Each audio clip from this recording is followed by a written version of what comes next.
Good. Good evening, and thanks for joining us, everyone. Firstly, Dan and I would like to say thanks and welcome back to the DG community. It's been a while since our last online chat, but delighted to be back this evening to chat all things sports. Just a quick reminder that this has been recorded, so if anyone who asks any questions to Dan and I or our guest Bex, who I will introduce just shortly, then please just let us know. But it does give me a great pleasure to welcome Bex Smith to the DG tonight. And as a brief introduction, although this will not do Bex's career accomplishments justice in 30 seconds, I'll just do a quick whirlwind and I'll pass over to Dan.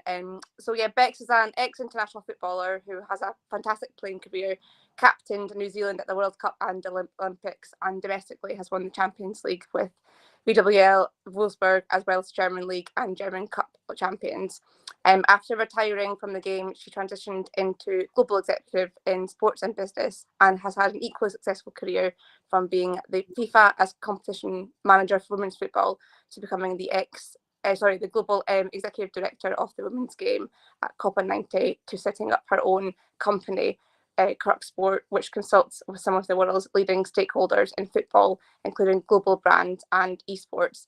And Bex has recently been appointed to the Professional Games Match Officials Board to improve the standards of officiating in the women's game. So I would say not very busy, Bex. Yeah, I'm bored. That was so long. Jeez. But it's a real pleasure to welcome Bex to the call. And with that, I will say welcome and over to you, Dan. Thanks so much, Jodie. So yeah, I'm positive Bex is already probably sick of me because Bex, you've been lucky enough. I've been lucky enough to have you on a few different podcasts, panels, chats more generally, and we've changed the name of the community to the DJ community, not because we're both DJs, but because it's more Dan and Jodie rather than just Dan and G, which would just be a little bit egotistical. So I thought there was going to be music here. That's why I came. Is that no music? Well, we'll see how the hour gets on, basically. All right. And the great thing that I love chatting Bex to you about is in lots of different spheres is you've had such an amazing varied career so far. Bearing in mind you continue to be an elite athlete, even though you have slightly dodgier knees than you did when you started. But how when you made the transition into FIFA, into marketing agencies, into brand-related matters, now working with the PGMOL and lots of other sports and football entities across the globe. I think really it's an incredible inspiration how you've managed to almost in a way construct 2 or 3 careers out of an initial career. And so, yeah, you were one of the first on our list, but in a positive way. You got so much going on, which is fantastic. We didn't want to interrupt you just in those initial stages, so we've saved you for one of our first talks for this year. So what we'd love to do is just, I guess, and Jodie can start with the questions, but the first question that I had is if you can, we've talked about this a bit before, explain how and when you were obviously playing Champions League football. You're an Olympian athlete effectively. You've trained for decades in effect to become an elite athlete and stay in that type of career environment. How do you then transition from that mindset into a mindset which will take you through the current trajectory and career trajectory you have now? The very long question, I'm sorry. So the question is like, what was what was your mindset thinking about, okay, I'm now an elite athlete, right? And how did you start thinking about actually the next career path, the next step to take? It's a good question. I started thinking about my post career before I even started my professional career. So I went to college at Duke University and I did an economics and Spanish degree. And I then actually I was just talking to a friend yesterday, literally. And I was like, yeah, actually, I remember that I wanted to go to law school. And then I met you, Dan, and I was like, oh, I'm really glad I didn't become a lawyer. They're all so dry, never smile, so uninteresting to talk to. No. I can't believe you're saying live. all the opposite. No, but like some of the smartest, most interesting people that I had met who seemed to have a lot more answers than other people were lawyers.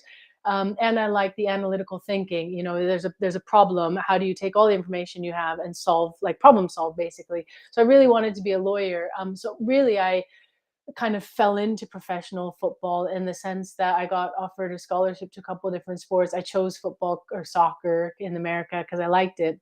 But I was always thinking about, okay, what's the next step? Where do I want to go? Because for me, football was just fun. And it offered me the opportunity to travel, to learn new languages, to live in different countries, to see new cultures, and to, you know, try to be physically the best and mentally the best athlete I could possibly be. So it was like just that whole high performance mentality. I just absolutely thrive in that environment. I want to compete. I want to be the best. I love working in teams. So all of the things that I learned in football were really for me just a skill set that I could transition into football, into business, sorry. And I always wanted to have my own company. I just never really knew what I wanted to do. And then I think what I really figured out was I wanted to learn the sports industry, and specifically football and women's football. But you know, working at Copa 90 was a lot of, you know, sports media, and it's a lot of copy paste, whether it's football or other sports or nothing to do with sports, and just social media marketing, working with big brands. It was all about trying to find as many different learn as many different parts of the industry as I could. And then really eventually Crux was launched because I felt like I had enough experience and knew enough people that I could bring on board. So I don't have to have all the answers. I don't have to know everything about media. I can bring in our media expert, you know, but now I've sort of met the ones that I want to bring into that media realm, because I think that they're, you know, some of the best in the industry. And that was sort of how I always thought about doing that and starting my own company. And so, yeah, I think that answered your question in a long-winded way. Well, it was definitely less long-winded than my questions. That's always a good start. Jodie, go for it. Yeah, I mean, that is fascinating in itself, and I just love hearing things about that. And I guess my question would be, from going from retirement into your business as like career itself, what challenges did you face and how did you overcome them? Yeah. How long is this chat, Jodie? I mean, I think, do you know what? I actually think our perspective of like challenges and opportunities is sort of just a little bit backwards. I think that life is kind of hard, and there's always going to be things that are, you know, it's not easy, because if it were easy, everyone would do it. And then there'd be no competition, and actually no one would be doing it because everyone's doing it. And so nothing would be unique. So I think there's always challenges, and it's never going to be easy, but you have to try to find, you know, how do you change those into opportunities. I was talking to a player today.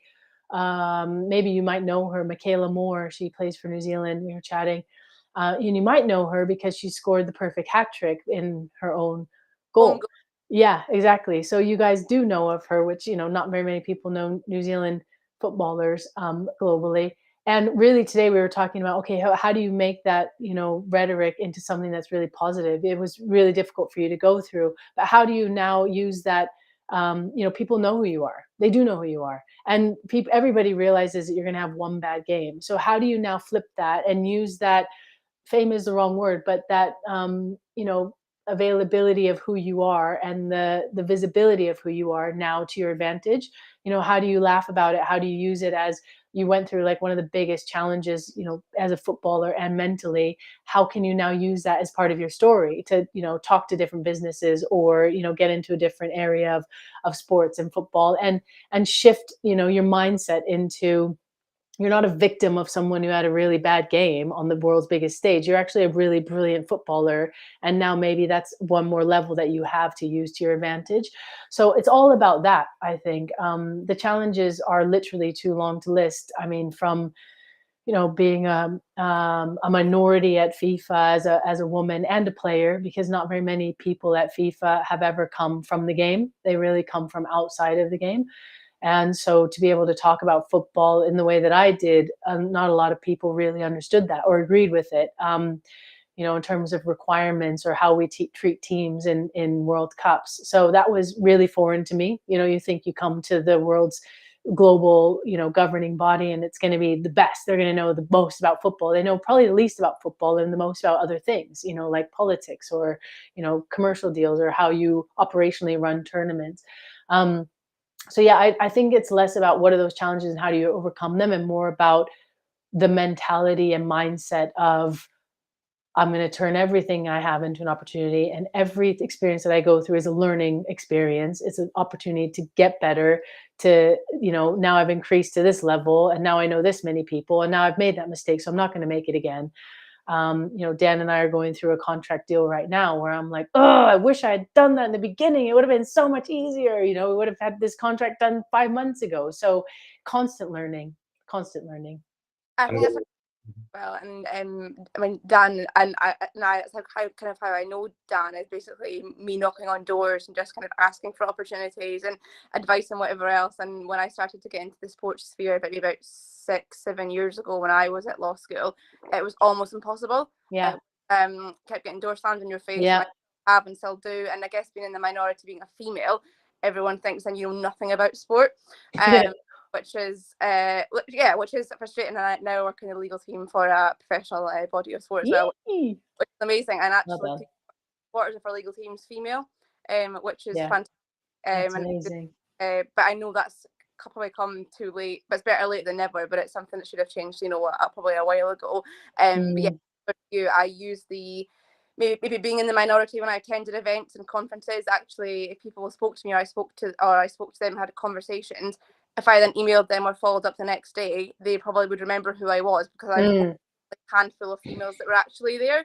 So like I said, I just used that as an advantage, and then I kind of built on relationships from that. So whilst it's frustrating at the time, you're right, you've got to use every kind of experience to turn it into a positive experience, and kind of pushing it from there.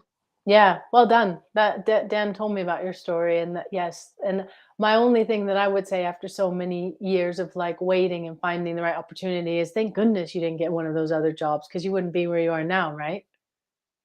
Well, yeah, Dan says that as well. So yeah, let's just roll with that. But yeah, I guess door one opens for some people and it's door 550 for someone else, and that was what the case was for me. But I guess perseverance and persistence is key as well. And I mean, I'm sure you may have had similar situations, but I got to the point where I was like, well, I just give up now and go back to what I kind of can do or not. And I thought, no, I've come so far, keep going. And Dan was a constant support as well, like keep going. And then I never give up. And then eventually I got a job that I'm in now, and it's fantastic and I love it. So it's really good. Yeah, that's great. You're making me blush now. Sorry, go on. Keep going. No, I think it's a good point. The law of numbers is another one. I did sales like really, really early on purpose, because I knew it was really hard. And for some people, the law of numbers is 1 in 5, and for maybe you and me, it's 2 in 100. But it doesn't matter. It's still the average. You are gonna get a yes. It's just the amount of doors that you maybe have to hit and get a no is maybe gonna be more. But it's just a matter of what you want and how you want to go about it. Another interesting turning point in my career was when I was in Sweden. I was playing there, and it was a good team. Like we had, some Swedish national team players. We were about mid-table. We were up to like third at one point. And then my last season, we really didn't do well. And I was just so set in, this is my life here. I really like it. I had a partner there. I had a nice little job. I had a nice little life in the northern part of Sweden, and I really just wanted to stay there. And we were like 8th or 9th in the league, I think, that year. And at the end of my contract came up, and the whole time they were like, you're a leader, you're really important. And then they were like, we just don't have the funds. Like, we can't keep you. We have to sell you. And I was like, what? And it was just so horrendous for me at the time, because I'd sort of set my sights on this is what it's going to be. And they couldn't afford me. And thank goodness they didn't, because then I went to Wolfsburg, and then 3-4 years later, we won the Champions League. And I wouldn't have changed that route had I not been forced to do it. So sometimes I hate it. I hated it when I was told it when I was younger, but the older I get, the more I really believe that things do happen for a reason. And if you're open to the opportunity that it presents you with, it could be a much, much better opportunity, or different, not necessarily better, but. I might just ask one question there, Bex, that I think a lot of people would be interested in, because, you talk about that initial journey from player to effectively executive administrator. And you said that you were thinking about that role whilst you were still playing. Can you give some sort of background to that? Because I think a lot of people, I work with a lot of players still, I know obviously you as well, and they're coming towards the end of their career. and it might only be 1 or 2 years before the end of the career, and then they're like, oh, I need to think about what I'm going to do next. But what it felt like that you had done, and you articulated it to me lots of times, is you were really pre-planning 3, 4 years in advance to then work out the next route. And that was from a relationship building perspective, that was from knowledge building, that was going up, doing degrees, doing postgrad courses, etc. Could you just sort of give us an idea of your mindset whilst you were playing, which enabled you then to make that transition? Because I think otherwise people just think, well, you know, you just finish your career and then you land another job and then you've got the knowledge and you've got the experience, but really there was a huge amount of invisible work that was going on underneath the surface. Yeah. It's a really good question, and it's so important for athletes. This is like specifically what there's an arm of Crux Sports that just works with athletes on this, because the mentality has to be, when you finish your career, you don't know anything.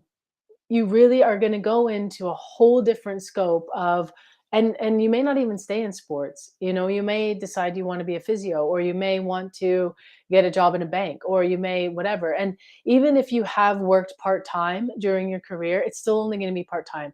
So you've never actually worked in a full-time job to set, you know, up to work in a team, you know, in a full-time way, and to have that experience and those skills that people who aren't professional footballers or athletes have had. They've gone through that. They've had those jobs. They've lost those jobs. They've had bad bosses. They've had good bosses. They've had teams. They've worked by themselves. They've done all these things that, you know, they don't necessarily maybe see as good experience, but it's experience. And when you're a player, you don't get that. And I always worked when I was playing. In my first year of Sweden, I stopped working because people were like, I listened to too many people, and they were like, you don't have to, you know, you don't have to work. You can just be a professional. Like, wouldn't that be great? So I was like, yeah, that might be great.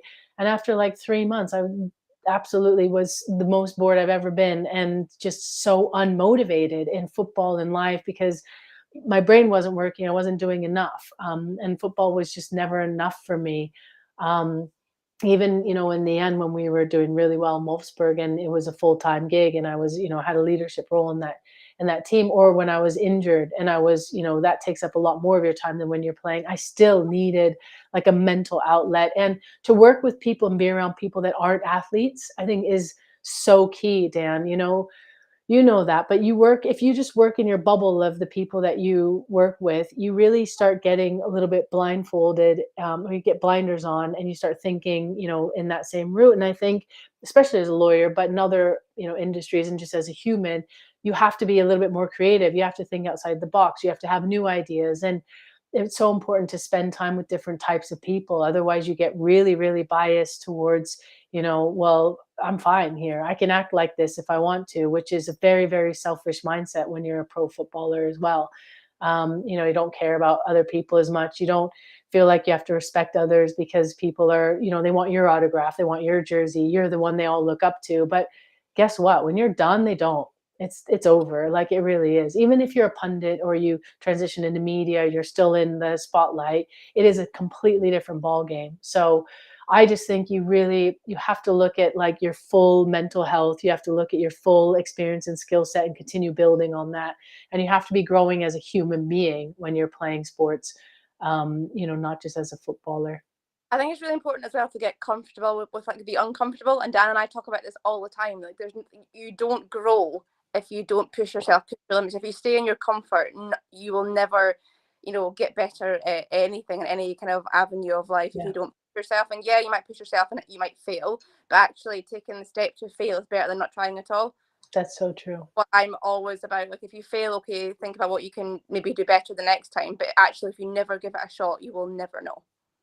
Yeah. And I mean, I learned more from my losses in games than I ever did in any wins. I learned more from not getting the contract than what I did when I did get the contract. I learned more in business when things fail than when I like, oh, that went smoothly, I must have done everything right. No, sometimes it's just luck, you know. So yeah, I mentioned, you know, a project that Dan and I are working on now. Like, I've just learned a lot about that. So yeah, and Joao Frigeiro is congratulating on the work you do, Daniel. So well, I think it's probably more to do with you guys than me, but I'll take full credit. I will take full credit for that. But I was just going to say, on that point you just said about speaking to people outside of the general people that you work with, one of the reasons why I love going for walks with you, Bex, is we go for our coffee and our walk relatively regularly, which is great, is because you're seeing things that I'm not seeing. Hopefully I'm seeing things that you're not seeing, and that collaboration, and when minds meld and then when brains start working in different ways, that's usually when the connections and the interesting interactions actually work in those type of ways. So what I'd be interested again is, I presume then what you were doing when you were still playing in that transition into FIFA effectively was you were already liaising with lots of people because of your status as a professional, or you were professional, yeah, professional footballer for quite some time, obviously, then using that status to be able to then leverage your position post-career to start having conversations that you otherwise wouldn't have been able to do.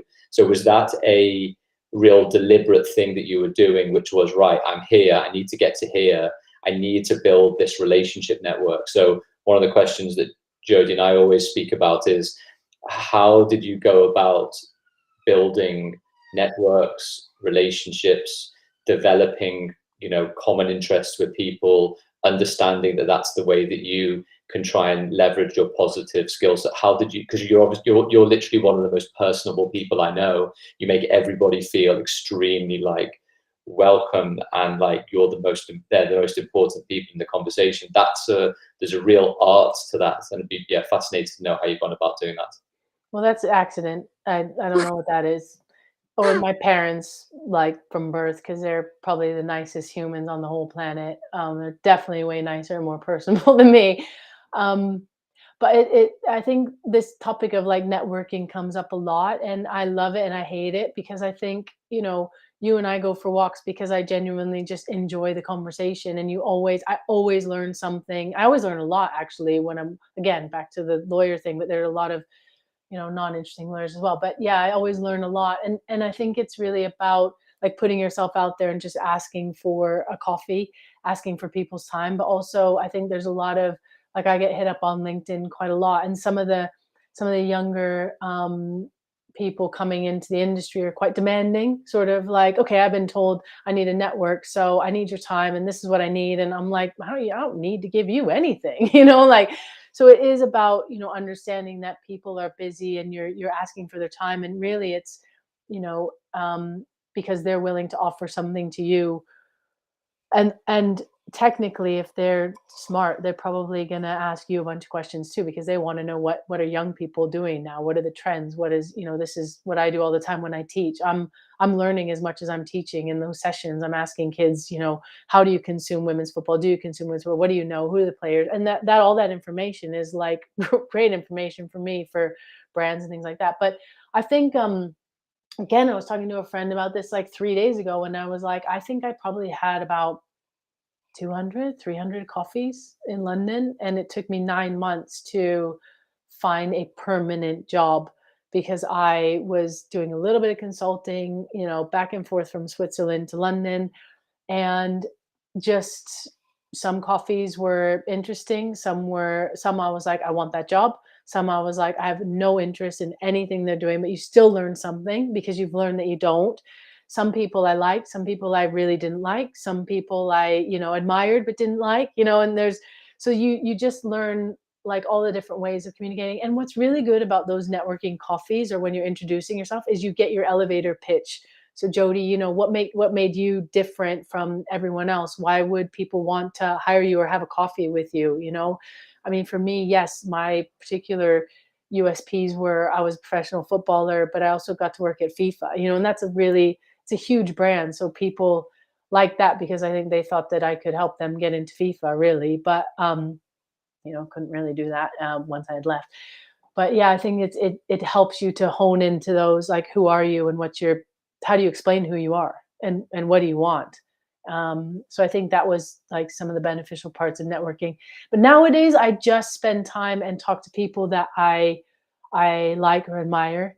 I really I don't take a lot of like new, this sounds super arrogant, but it's really not. It's just like a matter of time management. I don't take a lot of new calls. I don't have a lot of just exploratory chats. unless I sort of have been recommended them, or there's something that's drawing me to it, that like is a gut feeling. And that would be my advice for people coming in. Like, LinkedIn is great.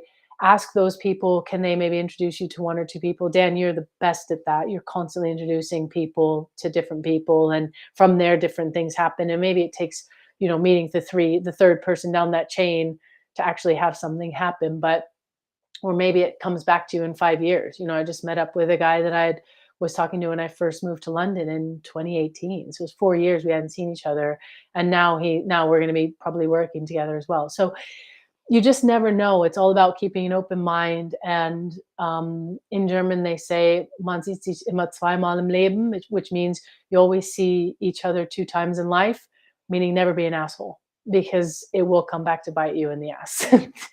So, that would be sort of my advice on networking, is just find the people you like and that you respect. That maybe not the 200 coffees, but certainly it's a lot of caffeine, isn't it? Now that you say it like that. Not so much that, but when I was trying to, and Dan knows the story because he went through it with me at the time when I was trying to get the job. It was through COVID and whatever else, and I used that opportunity with LinkedIn because I knew that people were on their computers, people weren't at home. People were at home, they weren't in the office, they weren't traveling, they weren't going out anywhere. So people had more time, and I then just reached out, but I didn't do the the cold email kind of message. I kind of actually had an interest in the person that I was connecting with and why I was connecting with them, and really personal. That's what we kind of tell like the people that we speak to, or people that we just have chats with. Like, you got to make these things personable. But then when you almost get the job or get where you want to go, like, your priorities kind of change. And I'm definitely not as active on LinkedIn as I used to be. I think, and that's just the way that sometimes work goes and life goes and whatever else. But I'm always open to speaking to people. I'm always open to giving people my time, because I was lucky enough to get time from a lot of people when I did it.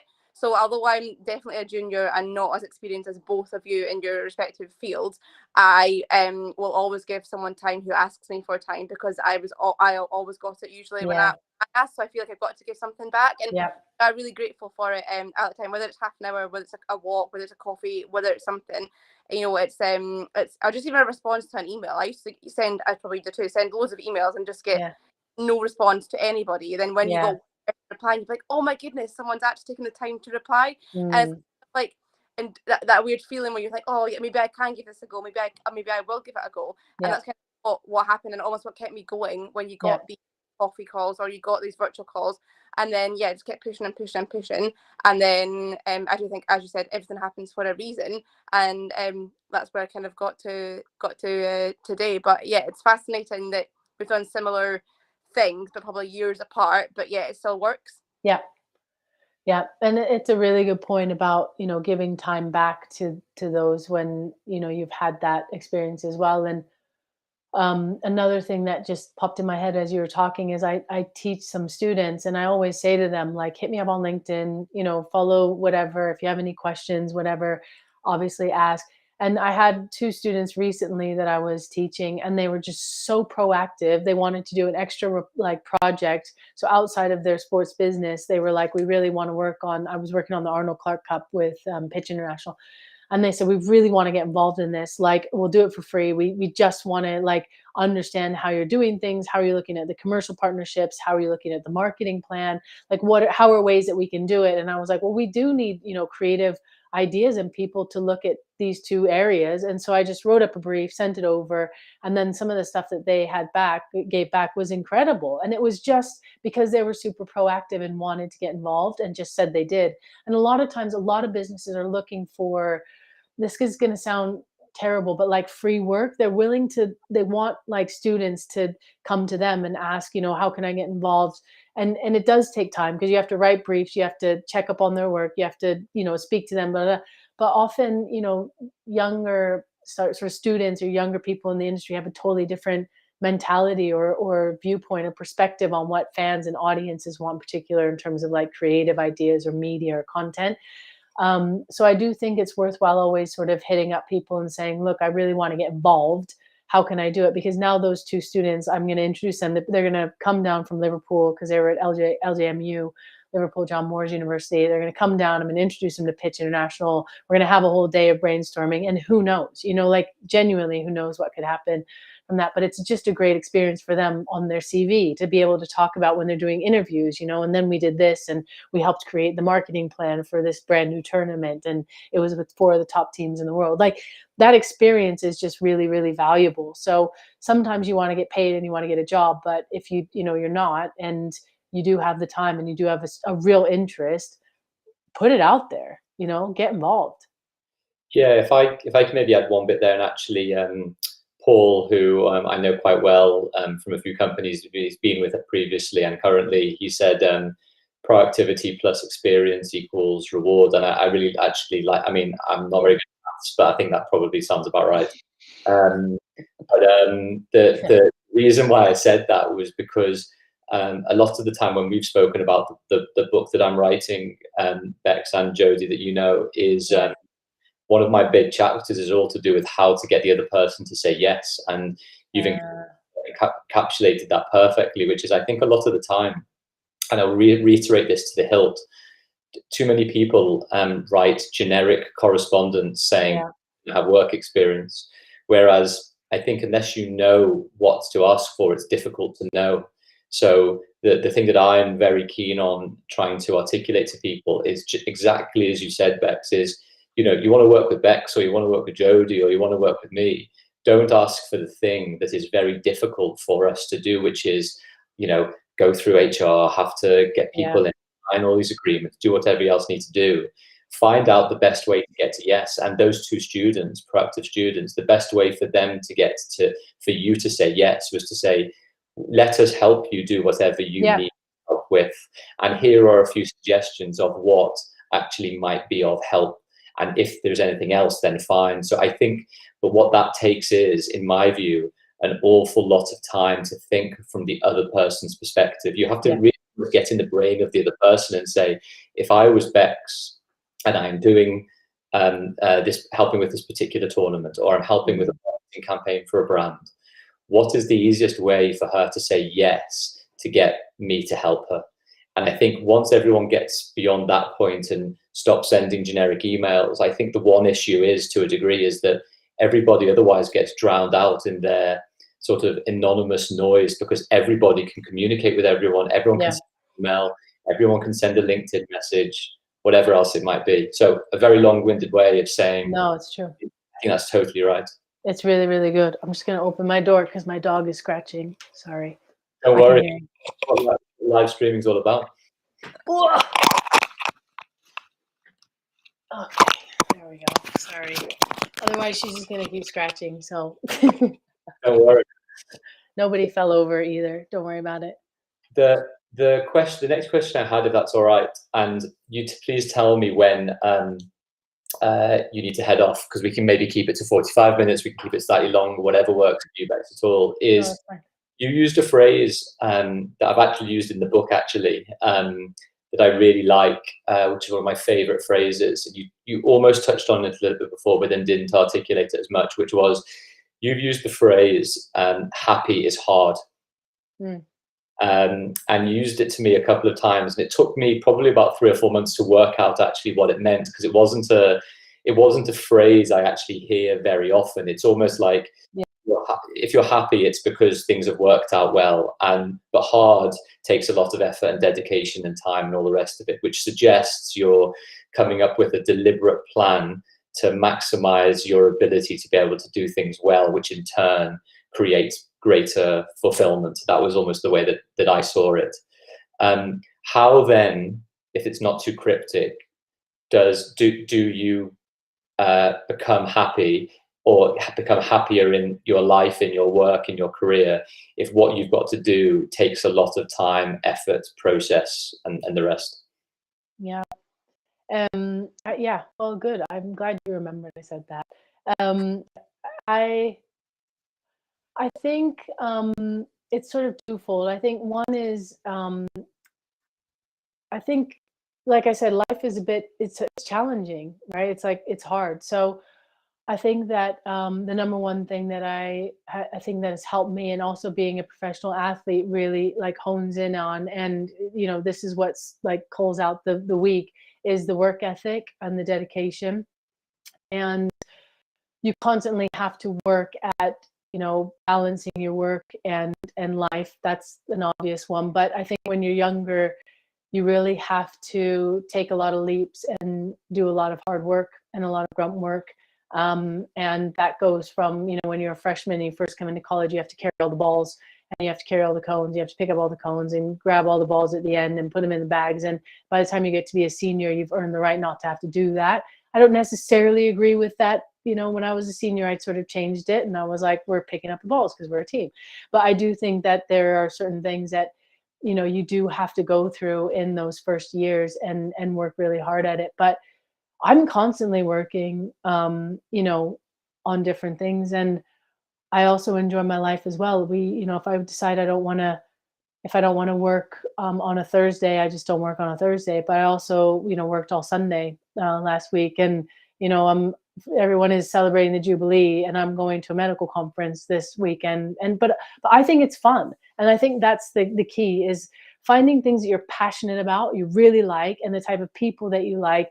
Then you get into like this flow mode where work doesn't feel like work and it doesn't feel heavy. It feels light and it feels easier. And there's definitely going to be challenges, but you feel like these are fun challenges. There's opportunities behind these challenges. And look, I have this amazing lawyer to help me figure out how to get over this goddamn hump.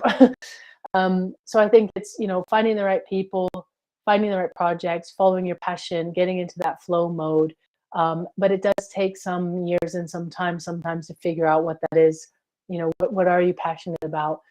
So a lot of invisible work background, like you do so much out that people don't know about, and not that they should be aware of it. You should just do it because you want to do it, and then I think just doing that and keep doing that, and eventually, something will come of it. But you don't need to show or promote everything that you're doing. Just do it in the background and keep going, and then eventually, you will get your reward. But it does take time, and I think some people do see that, they think, oh, maybe I'll get this in a month or 2 months or a year. But actually, it can be 3 or 4 or 5 years. Like it's not a quick process, and it can be for someone.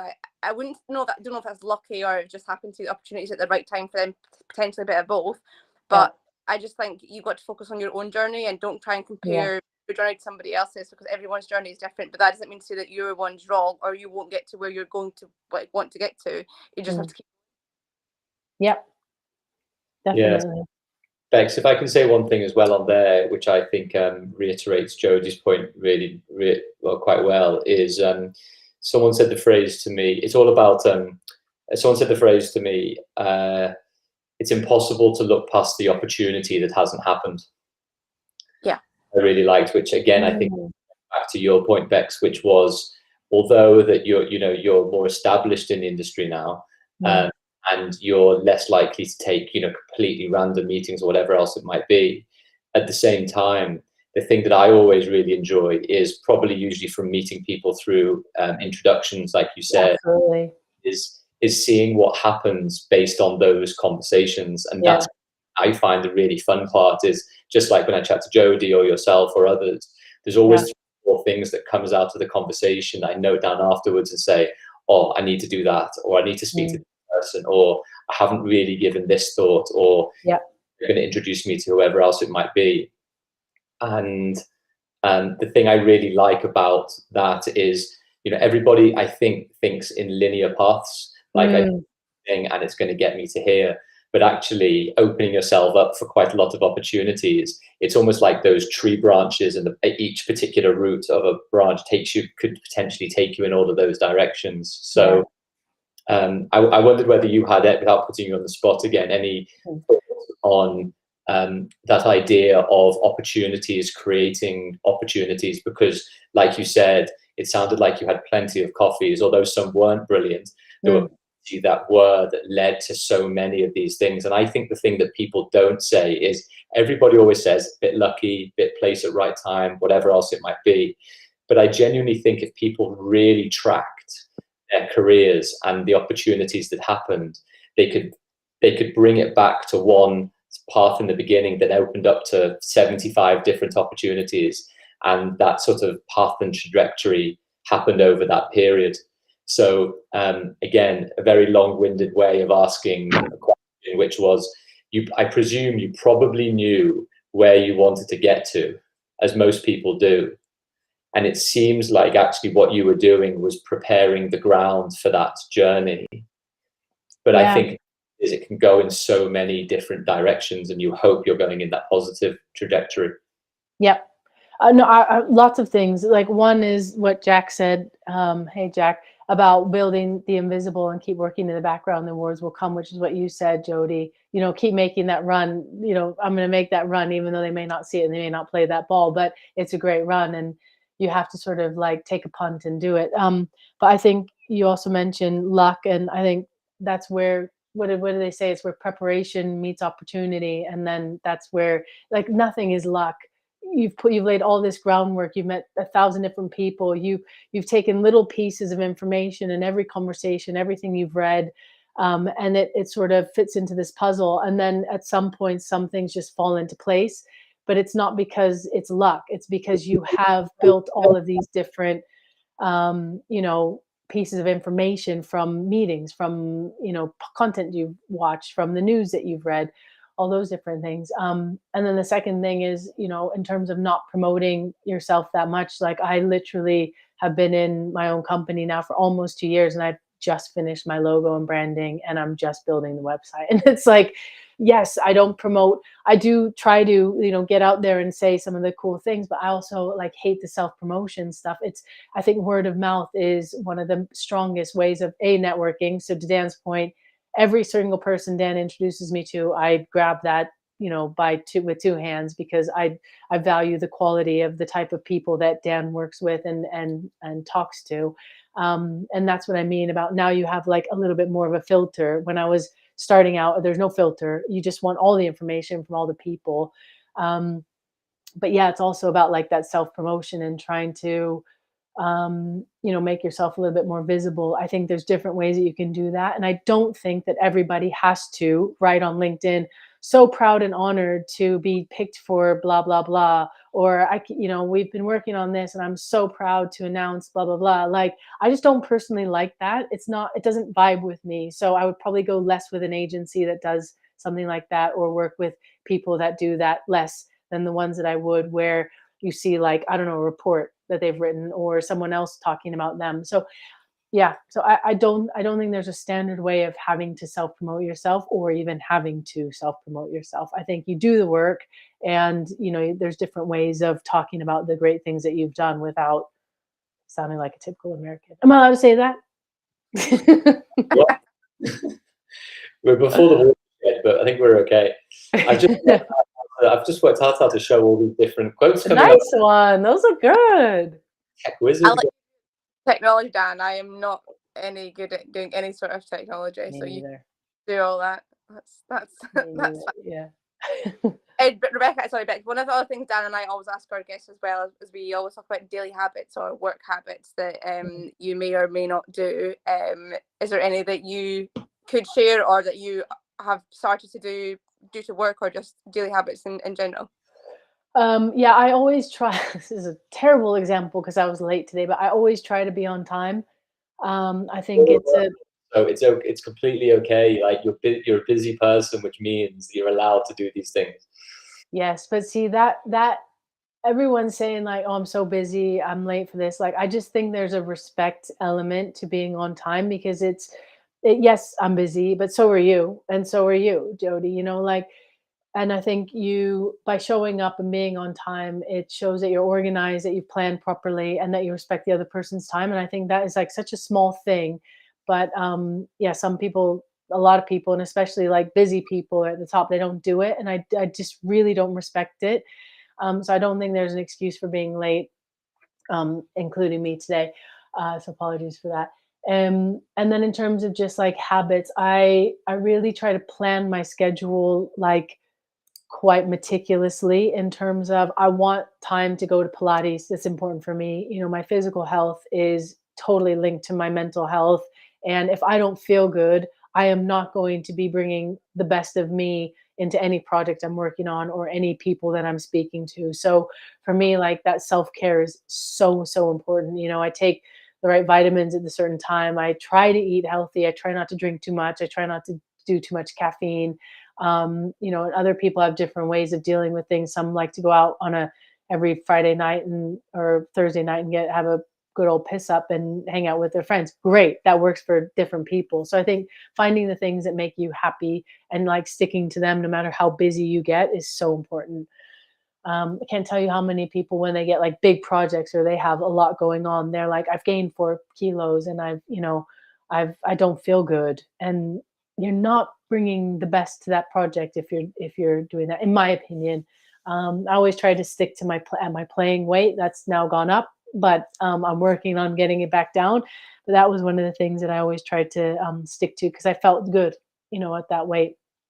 And it meant that I was eating right and exercising um, and I make sure I spend time with and take the time for my loved ones because they are like the energy that keeps me going. My wife, my dog. It's if any those types of things. If she needs something, like I'm gonna interrupt our chat because it's important for me. And some people do that, some people don't. Fine, everybody's different. But for me, I know like if the ones around me that I love are happy, then I'm happy, and it gives me a lot more energy. Drink a lot of water, get a lot of sleep. Sensible. Yeah, sleep is so underrated. So obvious, but it's the ones that take the most work to do sometimes. Drink water, go to bed earlier, don't scroll on social media, do this. Like we're all guilty for doing these things at some time, but just be a bit more stricter with your time. And actually I also think that people say, I don't have enough time or I'm too busy. Well, you can make time. Everybody can always make time for That's exactly it. Ever. You can always make time. And if you don't, it's because you choose not to in a way, and that's also fine. 100%. But you can also, everyone has time, whether anybody, doesn't matter. Like you can always make time. And I think that's really important for me, as I'll always make time for people and things that I want to do, but also want to speak to or whatever else. And I think that's really key. That is such a good point, Jody, because I hear that all the time. I'm too busy to XYZ. You're not too busy. You are in charge of your own life. You're in charge of your own calendar, and you choose what you can and can't do. Like even if you have a boss, you can still say, I'm not available at this time, or I need to finish at 6 p.m. Or you can leave your job. You always have a choice, and there's more extreme choices than others, obviously. But I totally agree with that. And I just don't, that's not an excuse for me. Neither. And for me as well, when I was like right at the start working out, kind of trying to get into this industry, I kind of treated each day as a work day, even though I didn't have a job at the time. That's a good call. I did like 9 to 5. I searched for, being on LinkedIn for say 9 till 12 or whatever, or sending an email to somebody else, or contacting somebody, or reading an article, or listening to a podcast, and then maybe spending the afternoon reaching out to that person that I'd spoken to. I mean, it's a job in itself. It's exhausting 100%. And it's but also if you want to do it, you will do it, and you will make the time to do it. And it's tough and it's hard, and sometimes you do a lot of things for very little reward, but actually as things go on and more opportunities do arise, you will get the reward. But there are times, I'm sure we've all been through it, when you think, oh, is this ever going to happen? Is it not? And some days you might get 5 email responses and like replies to ones that you've sent. Other days you might never get one for like 2 weeks, and it's just how it goes. But I just go and treat each day as a new day, and then just kind of get on with it and see what happens. But it's hard, but worth. That's a great advice, to treat your days when you're not working as work days. And what do you then choose to, even like reading what you said, learning about the industry, it is emails, it is LinkedIn, but also are the articles you can read, as there white papers you can read, where when you're working full time, you don't have time to read, these white papers and things. Effort, and you think, oh, it's going to take me a while to do, but I mean, as you do more of it, it then becomes a habit. And I think something like only takes 21 days for something to become a habit. So if it's really, really hard at the start, then the more often you do it, the easier it becomes. Yeah, that's a really good point. I think. I like that. To almost finish the chat, well, you can tell Bex that I do learn quite a lot from Jody, as well as you can. Yeah, it's great. So, but the brief story is that for the role that Jody's at the moment, it so happened that I saw it on advertised sent her the link, and then she got the job as a result. So I'm not saying that I don't deserve a 20% finder's fee, but the truth is, like, regardless of anything else, no doubt Jodie would have got a fantastic role at some point anyway. But it's amazing. I unlikely, I probably would not have seen it, and that's the point of building up relationships with people. But then actually, they then see something and they think, oh, so Dan saw this role and thought, oh, Jodie, this would be a great role for Jodie, and he sent it on to me. If Dan and I weren't, in contact or had a good kind of professional relationship, I mean, we're now friends. But if we didn't at the time, Dan would never have sent me that. Why would he have spent time out of his day to look at that job advert and send it to me if he didn't? That's a really good point. It's all about like building your team before you have a team. It's all about sort of the more you share with the situation that you're in, and I am looking for help. So if anything does cross your plate, then they become part of your wider extended team, your eyes, your ears, your knowledge base. And if you don't know something, you can always call on that team. But I think it's also a matter of like value exchange.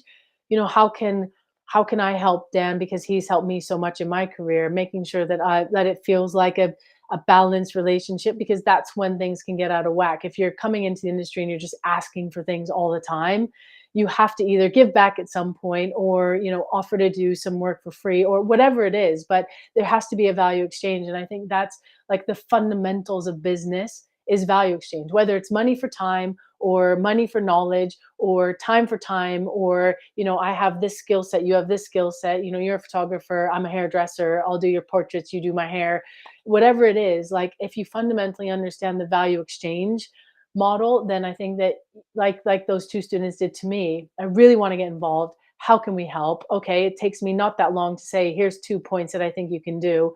They come back and they're willing to do all the work. And for me, then I want to make sure that they then get an introduction, because that may lead to things for them. So, it's even though they're technically the students and I should be getting stuff from them, I have to give back to them, because otherwise it's not in balance, But like things like that though, like they will never forget that. And I know that you said that it takes like 2 minutes out of your day to send them an email back or give them your time, but they will never forget that the opportunity that you have given them.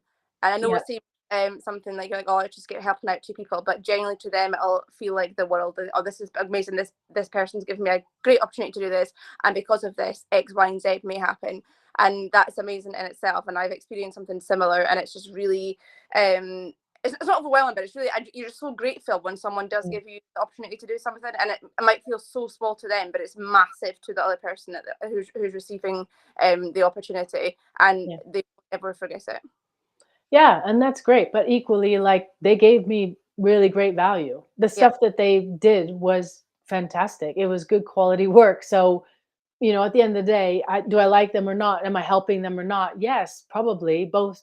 Yeah, those are yes, because I'm more of a like empathetic human than some other transactional humans are. But ultimately, I wouldn't even need to be empathetic or like them or want to help if they're just offering value to me. And you know what I mean? So I agree with you. I think it's really nice, but I'm very appreciative of them and how they approached that project and what they brought to us. So I'm excited to meet them in London in a few weeks. So Thanks.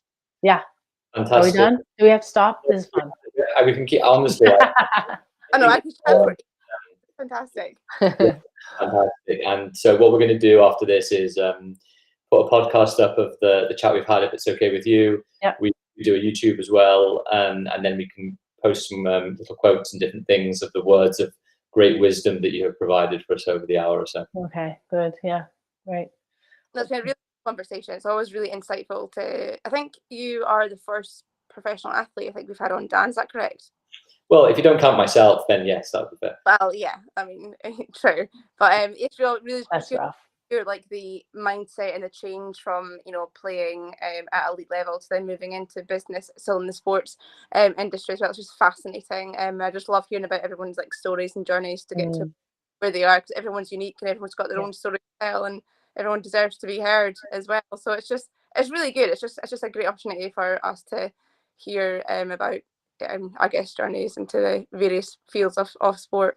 Yeah, no, it's good. There's also another podcast, what was it called? In Her Corner, where Liselli was doing a similar thing, but highlighting more female role models in, I think it's mostly sports, but it's probably not just sports actually. But that was quite an interesting one. Just another resource if people are interested in, I know you guys do awesome things as well, but that's probably a broader one and more female focused for those that might want that.